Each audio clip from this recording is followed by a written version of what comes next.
When reality TV becomes real life. My social media swan song. In today's world, reality TV isn't just something we watch from the comfort of our couches. It's become something people live, breathe, and apparently can't help but make everyone else involved in, whether they want to be or not. In the age of social media, where a comment can get you cancelled, 2 accounts suspended in a single year might just be my personal record. I guess reality TV has seeped so far into real life that even Twitter, or X, as it's now called, isn't safe from the drama. Here's my story about what happens when reality TV becomes a little too real and social media decides to give you the boot. The suspension saga, where reality TV meets social media police. So, let me take you back. I'm sitting at home, minding my business, watching Summer House, you know, that Bravo show where drama runs deeper than the Hamptons, and I have thoughts, plenty of thoughts. Like anyone in 2024, I head to Twitter to share these pearls of wisdom. Before I even know what hit me, one of my accounts was suspended. No cursing, no personal attacks, just commentary that some people didn't like. Now, you'd think that'd be a one-off. But no. Fast forward a few months, and the same thing happened again on a second account. I'm sitting here like, wait a minute.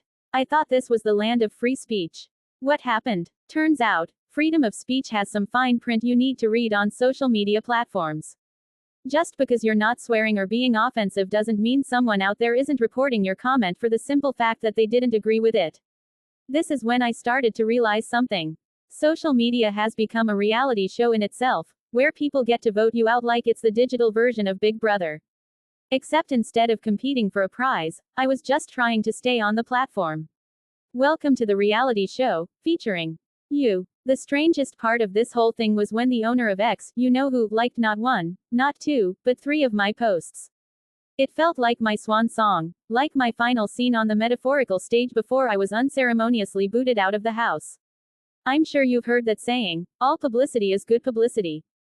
Well, that's a lie. Here I am, just living my life, commenting on a show like everyone else, and somehow, my account is gone. Twice. I guess reality TV isn't just on the screen, it's on my phone now. Let's talk about the show itself.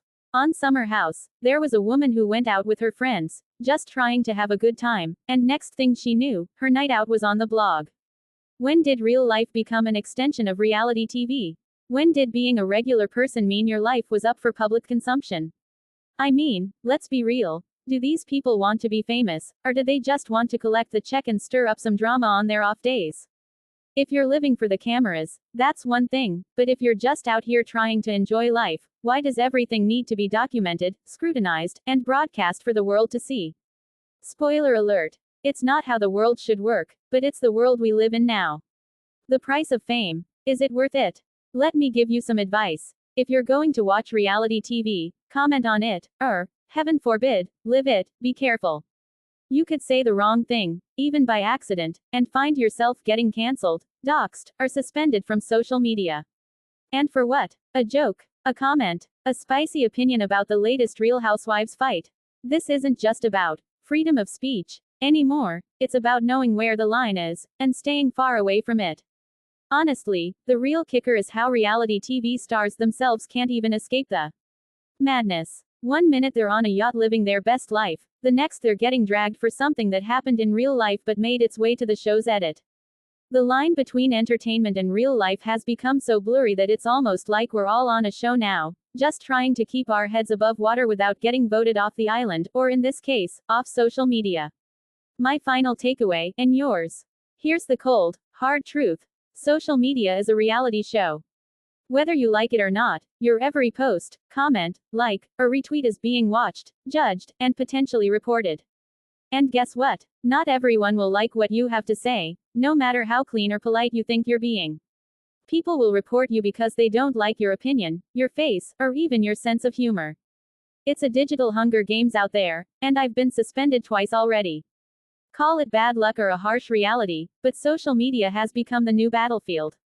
But here's what I learned. Don't be afraid to speak your mind, but also, know when to log off. Reality TV might be entertainment, but your life doesn't have to be a soap opera. When people start treating social media like a real-life reality show, they forget that behind the screen, there are real people with real feelings, real jobs, and, yes, even real opinions that aren't scripted.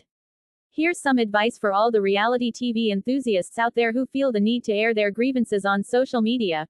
Read the community rules even if you think you're not breaking them. Watch your words, and always assume that someone somewhere will take issue with your post. But don't let that stop you from engaging in the conversation, just be smart about it. As for me, I'll be careful next time I decide to go on a Twitter X rant about the latest summer house fiasco. Maybe I'll even try to avoid the drama, but we all know that's not happening. To sum it all up, social media and reality TV are both wild. When you mix the two, things get messy, but as long as you're having fun and not hurting anyone, isn't that what the drama is all about?